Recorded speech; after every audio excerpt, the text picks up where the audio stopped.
नमस्कार जय जगन्नाथ बंधुगण। आज आपण को गोटे गप कहि मोटिवेशनल स्टोरी। तो कौन गपर कौन है ना, गोटे व्यक्ति थिला। तो बेसी बयस हम नहीं, पाखापाखि 20 ରୁ 25 बयस हम। से व्यक्ति टी सब भावुला जे मु दिने ना दिने बड़ मनीष हेबी, सफल हेबी, बहुत धनी हेबी, मो परिवार को सुखी रखी, एमती बहुत बड़ बड़ चिंता करुला एवं भावुला, किंतु किसी करने को साहस पाउन। कौन है ना, थरे से बाटरे जाऊला।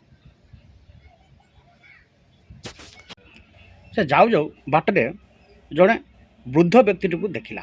बाटरे कौन करिछि, से बसीची एवं गोटे गछरे पानी दउछि।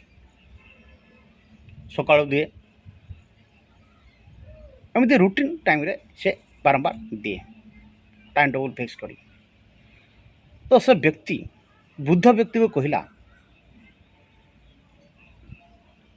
जे आपण एई गछरे एमती केते दिन पानी देवे, आउ केबे फल फलिबो आउ खाइबो बोली कहले।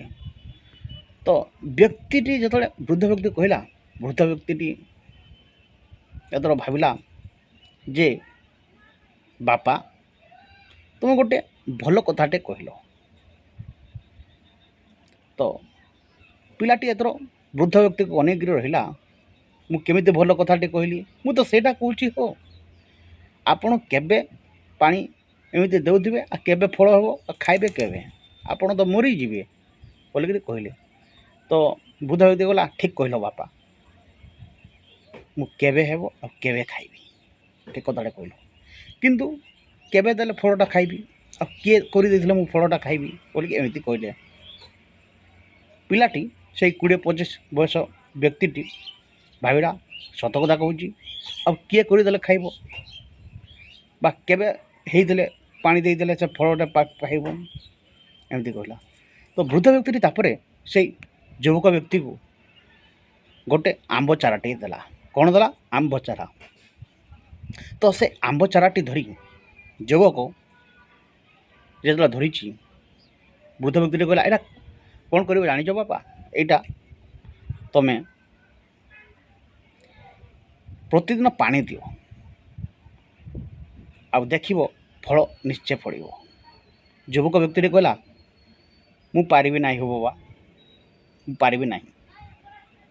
तो कौन करियो, देखिबो बहुत कम दिन फल फलिबो, आउ आंब एठु फलिबो बोली कहले। ठीक अछि। तापरे युवक टी कौन कला, धरिक आंब चारा को गला, प्रतिदिन अदर पानी देला। तापरे से पानी दे सारी सारी एदर एमती नियमित पानी देला परे आंबर फल फलिला। तो वृद्ध व्यक्ति को बाटर थरे पुणी देखिला। से वृद्ध व्यक्ति युवक को कहले, बापा केमिति अछ? युवक जन कहले, भल कथाटे मत से दिन मत शिखेल। से आंब गछर पानी दे मु फल फलुची एवं एबे खाऊची, दिन को 1000 टंका मु इनकम करुची बोली युवक कहले। केमिति गोटे केमिति इनकम कल ना, ता सहित मु जतले हला आहरी हाइब्रिड चारा आनिली एवं मु गछ लगाइली एवं मो फल फलिला, तापरे मु इनकम कली बोली कहले। देखिलो बापा, एटा किए कहूँ? वृद्ध व्यक्ति युवक को।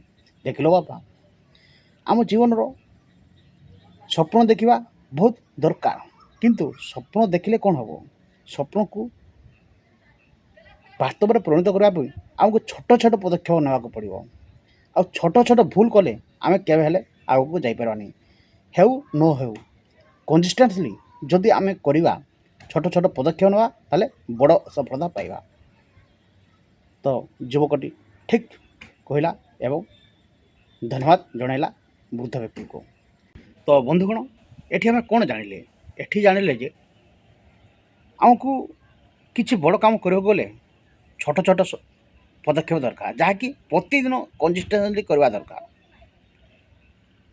ତ ଆମକୁ ଛୋଟ ଛୋଟ ପଦକ୍ଷେପ ଦ୍ୱାରା ଆମେ ସେଇଟା ଆମକୁ ନିଜେ ବଡ଼ ସଫଳତା ବୋଲି ଭାବି ନିଜକୁ ନିଜେ ଇନ୍ସପିରେସନ୍ ହେବା ଦରକାର, ଆଉ ଖୁସି ହେବା ଦରକାର, ଯାହାଦ୍ୱାରା ଆମେ ବଡ଼ ସଫଳତା ପାଇପାରିବା। ଆଶା କରୁଛି ବନ୍ଧୁଗଣ, ଏହି ଗଳ୍ପଟି ନିଶ୍ଚୟ ଆପଣମାନଙ୍କୁ ଭଲ ଲାଗିଥିବ। ଯଦି ଭଲ ଲାଗିଥାଏ ତେବେ ନିଶ୍ଚୟ ଏ ଭିଡ଼ିଓକୁ ଲାଇକ୍ କରିବେ, ସେୟାର କରିବେ, ସବସ୍କ୍ରାଇବ୍ କରିବେ ଏବଂ କମେଣ୍ଟ ମଧ୍ୟ ଦେବେ। ଆପଣଙ୍କ ବେଲ୍ ନୋଟିଫିକେସନ୍ ଅନ୍ କରିଦେବେ, ଯାହାଦ୍ୱାରା ଆପଣଙ୍କୁ ଆମ ଚ୍ୟାନେଲର ସବୁ ଭିଡ଼ିଓ ଆସିବ। ଜୟ ଜଗନ୍ନାଥ, ଜୟ ମା ସମଲେଇ, ଧନ୍ୟବାଦ।